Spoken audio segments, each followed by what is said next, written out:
Hello friends, स्वागत है आप सभी लोगों का हमारे चैनल क्विक स्टडी में। मैं कमल बेस्ट।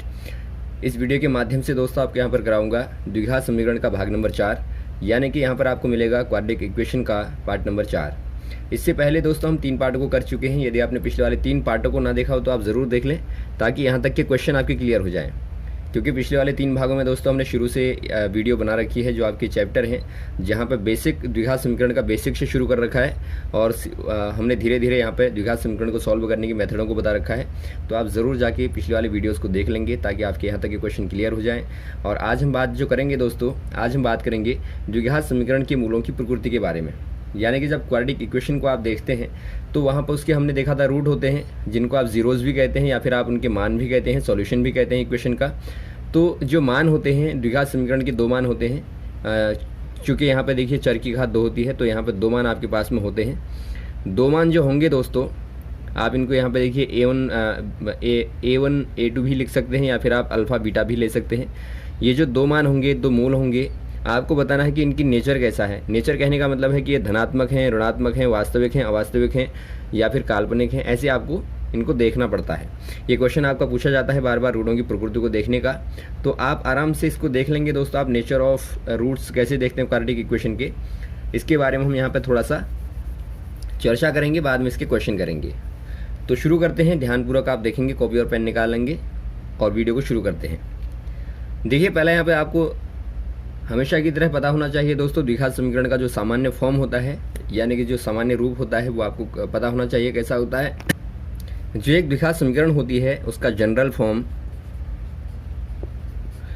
जो फॉर्म होता है दोस्तों, वो होता है ax² + bx + c = 0, जहाँ पे a b c कांस्टेंट हैं और x क्या है दोस्तों, वेरिएबल है, और इसकी पावर क्या होती है, 2 होती है।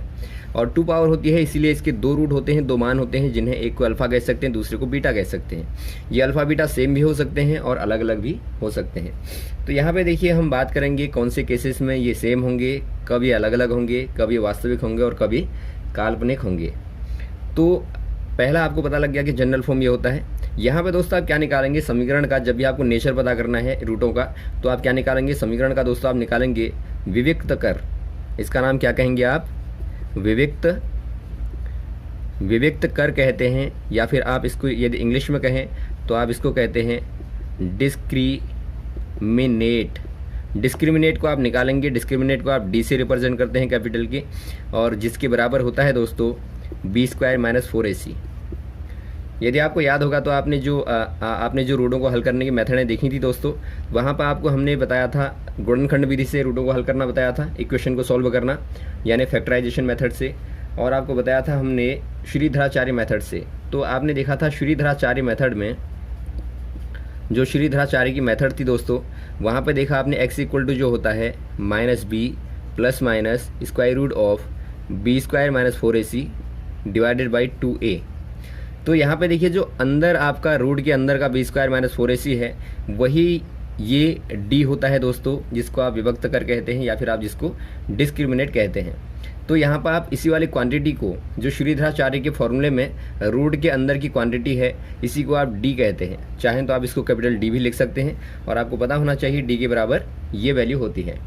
तो यहाँ पर आप बेसिकली कुछ नहीं करेंगे, आप यहाँ पर d को निकाल रहे हैं, और d को निकालेंगे तो यहाँ से पता लग जाएगा आपको, ये d आपका जैसा होगा वैसे ही रूटों की प्रकृति भी यहाँ पे पाई जाएगी। क्योंकि स्क्वायर रूट के अंदर दोस्तों देखिए, स्क्वायर रूट के अंदर d होगा, तो यहाँ पे d को कैसा होना चाहिए, d को यहाँ पे, यदि आपका यहाँ पे देखिए पॉजिटिव आता है तो ही आपको इसके पॉजिटिव मान या फिर आपके वास्तविक मान मिलेंगे।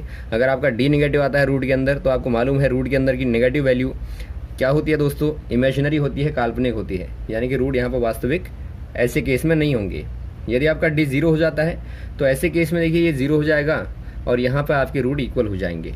तो यहाँ पे देखिए तीनों केसों को हम आराम से पढ़ते हैं। फिलहाल आपको इतना पता, ये याद दिलाने के लिए कि आपको d कहाँ से मिलेगा, ये हमने यहाँ पे लिखा श्रीधराचार्य फॉर्मूला। यहाँ पे जो स्क्वायर रूट के अंदर की वैल्यू है वही d है, और आपको मालूम है b² क्या है। b यहाँ पे दोस्तों ये वाला है, जो x का कोफिशिएंट है, यानी कि x का गुणांक जो है उसके आगे ठीक आगे लिखा होगा।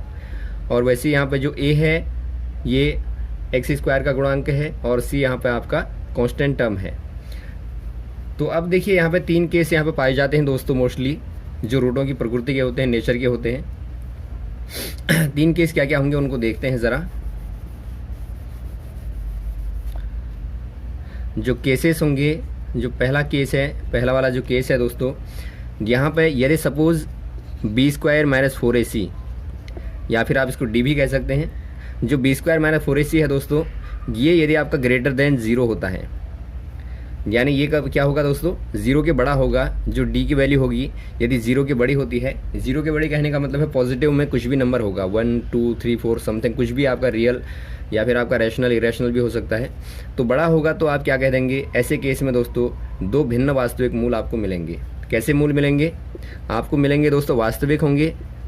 वास्तविक कहने का मतलब है, वास्तविक कहने का मतलब है दोस्तों रियल होंगे, रियल नंबर होंगे। रियल नंबर कहने का मतलब है आपके नेचुरल भी हो सकते हैं, रैशनल भी हो सकते हैं, इरेशनल भी हो सकते हैं, या फिर आपके इंटीजर भी हो सकते हैं, लेकिन होंगे कैसे? वास्तविक ही होंगे, यानी रियल नंबर होंगे, रियल रूट मिलेंगे आपको। और कैसे होंगे दोस्तों? ये दोनों डिफरेंट होंगे, डिफरेंट होंगे यानी कि भिन्न भिन्न होंगे, यानी समान नहीं मिलेंगे आपको। यदि एक अल्फ़ा है तो दूसरा बीटा अलग होगा। तो आपने देख लिया पहला केस क्या है। पहला केस है कि 0 के यदि बड़ा होता है, धनात्मक होता है, तो ऐसे केस में आपको वास्तविक मान तो मिलेंगे लेकिन दोनों अलग अलग मिलेंगे। अब सेकंड वाला केस देखते हैं। सेकंड वाले केस में क्या कहता है?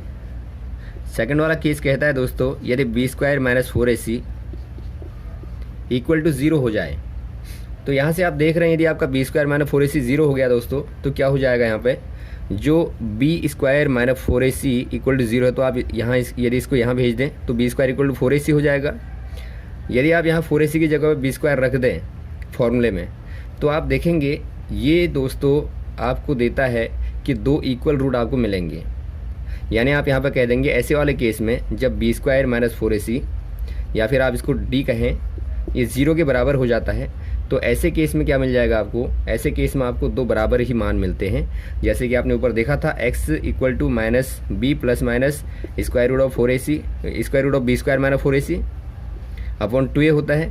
यदि इतनी क्वांटिटी को आप 0 रख दें, इसको आप 0 कर दें, तो ये तो ख़त्म हो गया, ये ख़त्म हो गया, तो ये भी ख़त्म हो जाएगा, प्लस माइनस पूरा इधर का। तो आप देख रहे हैं -b/2a, यहाँ पे दोनों के दोनों रूट दोस्तों यही होंगे, यानी यहाँ पे समान रूट मिलेंगे। 96 में भी समान होंगे दोनों, और साथ साथ में दोस्तों नेचर में भी समान ही होंगे, यानी दोनों मान आपको समान मिलेंगे। और कैसे मान होंगे दोस्तों? ये भी वास्तविक होंगे। दो समान मिलेंगे लेकिन कैसे होंगे दोस्तों? वास्तविक मान मिलेंगे। तो आप कह देंगे यहाँ पे दो बराबर वास्तविक मूल मिलेंगे, दो बराबर वास्तविक मूल कहेंगे, या रूट भी कह सकते हैं, या मान भी कह सकते हैं, आपको मिलेंगे। ठीक है, पहला केस आपने देखा था जब बड़ा था तो आपको दो वास्तविक मान मिले थे लेकिन भिन्न भिन्न।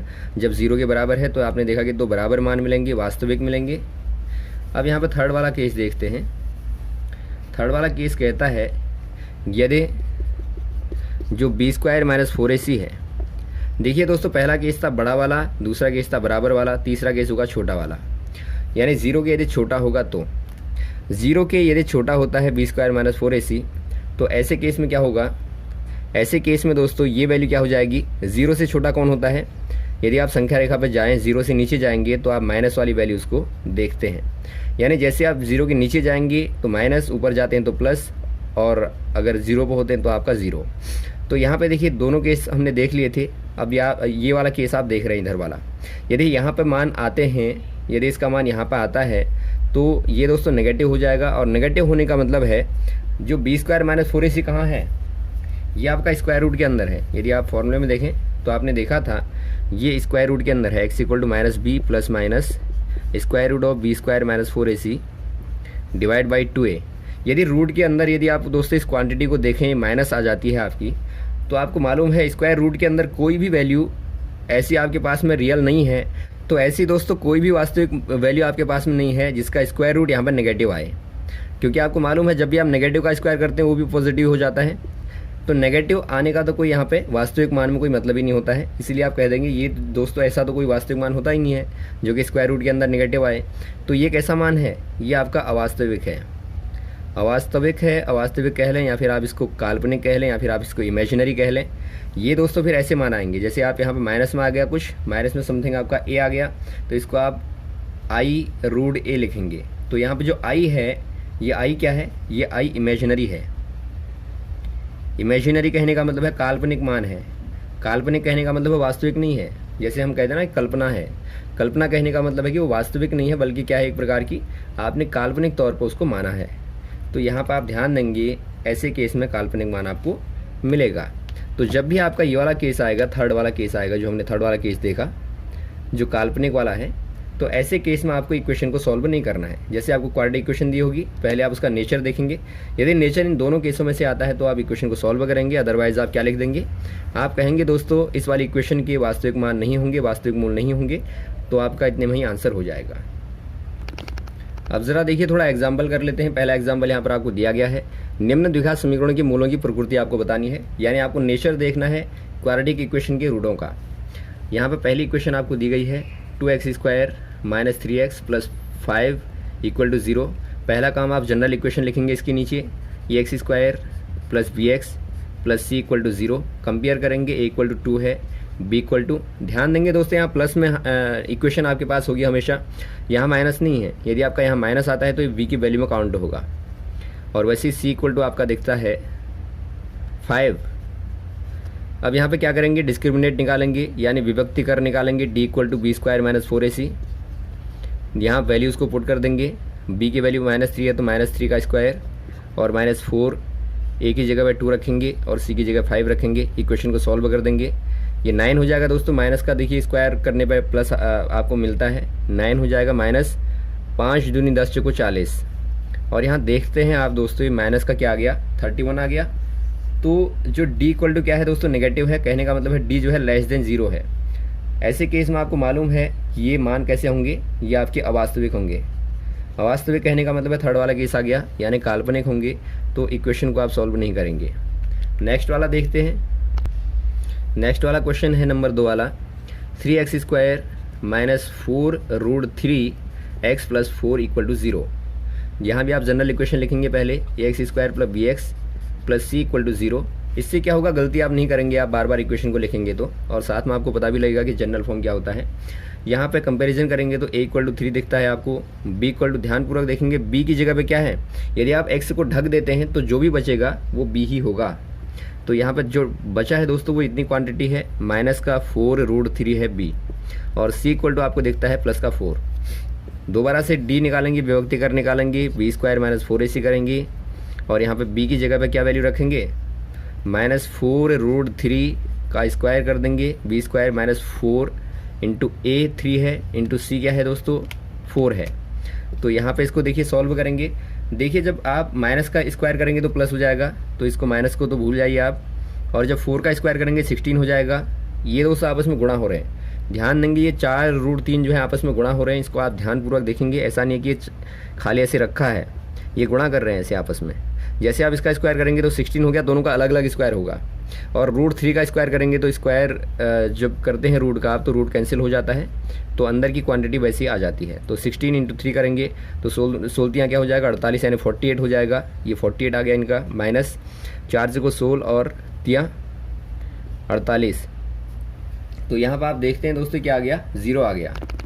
ये आपको 0 मिलता है, यानी आपका विभक्तिकर यानी d = 0 आ गया। ये कौन सा वाला केस है, सेकंड वाला केस है, जहाँ पे आप देखते हैं यदि आपका विभक्तिकर 0 आता है तो ऐसा यहाँ पे कौन से वाले मान होंगे दोस्तों, वास्तविक होंगे, और दोनों बिल्कुल बराबर होंगे, यानी जैसा एक होगा वैसा ही दूसरा भी होगा।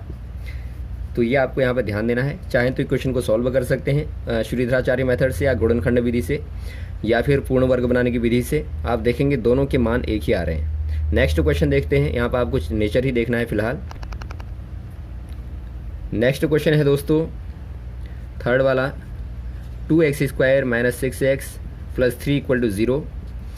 यहाँ पर आप इसको दोबारा से जनरल फॉर्म लिखेंगे, ax² + bx + c = 0। a = 2 मिल दिखता है आपको, b = -6 दिखता है, और c = +3 दिखता है। आपको प्लस नहीं लगाना है, आपको 3 लिख देंगे आप यहाँ पे। तो यहाँ पे दोबारा से आप विभक्तिकर निकालेंगे, डिस्क्रिमिनेट निकालेंगे, तो d = b² - 4ac और यहाँ पे बी स्क्वायर क्या है, माइनस का 6 का स्क्वायर और माइनस 4, ए की वैल्यू यहाँ पे क्या है, ए की वैल्यू 2 है और यहाँ पे सी की वैल्यू है दोस्तों 3। आप इनको आपस में सॉल्व करेंगे, माइनस 6 यानी कि माइनस 6 का स्क्वायर क्या हो जाएगा, 36 हो जाएगा और माइनस का 4 इंटू 3 दूनी 6 को 24 यानी 24 आपको मिलता है यहाँ पे। इनको सॉल्व करेंगे तो आप देखते हैं दोस्तों, सॉल्व करने पे आपको क्या मिलता है, ये आपको मिलेगा 32 12 मिलेगा आपको ये, यानी 12 मिलता है। तो 12 क्या है दोस्तों, एक प्रकार की धनात्मक राशि है, यानी कि धनात्मक क्वांटिटी है। यहाँ पर डी इक्वल टू 12 क्लियरली आपको दिखता है 0 से बड़ा है, यानी पहला वाला केस है जहाँ पर आपने देखा था यदि आपका b square minus 4ac greater than 0 होता है, यानी धनात्मक होता है, पॉजिटिव होता है, तो ऐसे केस में क्या होता है, ऐसे केस में आपको 2 वास्तविक मान मिलते हैं दोस्तों। वास्तविक मान मिलेंगे यानी कि रियल रूट मिलेंगे और साथ में क्या होंगे, वो डिफरेंट होंगे यानी भिन्न भिन्न होंगे। तो आप यहाँ पे कह देंगे 2 वास्तविक और भिन्न भिन्न मान आपको मिलेंगे। तो ये आप ऐसे नेचर चेक करेंगे एग्जाम में जब क्वेश्चन आएगा, इतना ही आपको करना है। यदि आपको मूल भी निकालने को कहा जाता है तो आप ऐसे वाले केस में ही मूल निकालेंगे जहाँ पे वास्तविक मान मिलेंगे। अगला क्वेश्चन देखिए दोस्तों, आपको यहाँ पर क्वेश्चन पूछा गया है, क्या निम्न स्थिति संभव है, यदि है तो उनकी वर्तमान आयु ज्ञात कीजिए। यहाँ पर आपको एक क्वेश्चन दिया गया है, आपको बताना है कि जो आपको सिचुएशन दी गई है, जो क्वेश्चन में यहाँ पर स्थिति दी गई है, क्या स्थिति संभव है या फिर नहीं है। देखिए दिया क्या गया है क्वेश्चन में दोस्तों, 2 मित्रों की आयु का योग 20 वर्ष है। सपोज आप मान लीजिए एक मित्र की आयु दोस्तों यहाँ पे x वर्ष है और दूसरे की क्या होगी दोस्तों, y वर्ष मान लीजिए। दोनों का योग क्या हो जाएगा, x plus y equal to 20 years हो जाएगा। यानी एक की अगर x है, दूसरे की आप मान सकते हैं 20 माइनस एक्स, क्योंकि y इक्वल टू यदि आप निकालेंगे तो 20 माइनस एक्स से आएगा। तो ये 2 आयु आप मान लेंगे दोनों की मित्रों की आयु। नेक्स्ट आपको यहाँ पे क्या दिया गया है, आपको दिया गया है 4 वर्ष के पूर्व उनकी आयु का गुणनफल 24 था। अब देखिए 4 वर्ष पूर्व यदि आप जाएंगे तो 4 वर्ष पूर्व क्या हो जाएगा दोस्तों, जो x की आयु है, जो पहले वाले व्यक्ति की आयु है, वर्तमान आयु x वर्ष है, तो 4 वर्ष पहले कहने का मतलब है यदि आप पास्ट में जाएंगे, पीछे जाएंगे, भूत में जाएंगे तो 4 वर्ष कम कर देंगे। और वैसे इनकी पीछे जाएंगे आप 4 वर्ष, तो आप देखेंगे 20 माइनस एक्स माइनस 4 करने पर आपको मिलेगा 16 माइनस एक्स वर्ष। तो यहाँ पर आप देखते हैं पहले की आयु हो गई ये वाली ए की, और बी वाला जो है लड़का उसकी आयु हो गई ये वाली। अब आपको यहाँ पे दिया गया है दोनों का गुणनफल क्या है, दोनों का गुणनफल दोस्तों 48 वर्ष है। यदि आप दोनों का गुणनफल निकालें यहाँ पर आप निकाल लेंगे x माइनस 4 और गुणा कर देंगे 16 माइनस एक्स इक्वल टू 48 यानी 48 आ जाएगा। अब आपको क्या करना है, आपको इस वाले क्वेश्चन को सॉल्व करना है। जैसे आपने द्विघात समीकरण को करते हैं, आप गुणा करते हैं अंदर, इसका गुणा कर देंगे अंदर, मल्टीप्लाई कर देंगे। इसका मल्टीप्लाई दोस्तों आप दोनों जगह यहाँ करेंगे, फिर इसका यहाँ करेंगे, जैसे आप गुणा करते हैं ब्रैकेट वालों को। तो देखेंगे इक्वेशन कैसी आती है। यदि आप उसके मूलों को देखते हैं, वास्तविक आते हैं, तो आप कहेंगे कि ये वाली सिचुएशन पॉसिबल है, अदरवाइज नहीं है। तो देखिए पहले यहाँ गुणा करेंगे आप, x का गुणा कीजिए 16x हो गया, माइनस एक्स का स्क्वायर हो गया, माइनस 16 को 64 हो गया, और माइनस माइनस प्लस होता है 4x हो गया इक्वल टू 48 हो गया। 48 को आप यहाँ ले आएंगे दोस्तों, इस तरफ ले आएंगे, तो यहाँ पे देखिए माइनस का एक्स स्क्वायर है और प्लस का 16x है। ये यहाँ पे देखिए 16x और 4x ऐड हो जाएंगे तो 20x कर लेंगे आप इसको एक साथ, 20x हो जाएगा। और माइनस का 64 हो गया, और ये दोबारा से यहाँ आएगा तो माइनस का 48 हो जाएगा इक्वल टू 0 हो जाएगा। क्योंकि आपको क्वाड्रेटिक इक्वेशन के फॉर्म में इसको शिफ्ट करना है, यानी द्विघात समीकरण के दोस्तों जनरल फॉर्म में आपको इसको लाना है, तभी आप चेक कर पाएंगे। माइनस एक्स स्क्वायर हो जाएगा और प्लस का 20x हो जाएगा। इन दोनों को ऐड कर देंगे, चूँकि माइनस माइनस प्लस होता है, 96 माइनस का आएगा। ऐड करने पे देखिए 8 में 4 जोड़ने पे 12 और 4 में 6 जोड़ने पे 10 से 11 बराबर 0। ये आपको इक्वेशन का फॉर्म मिलता है। अब आप चेक कर लेंगे, इसका डी निकाल लेंगे दोस्तों।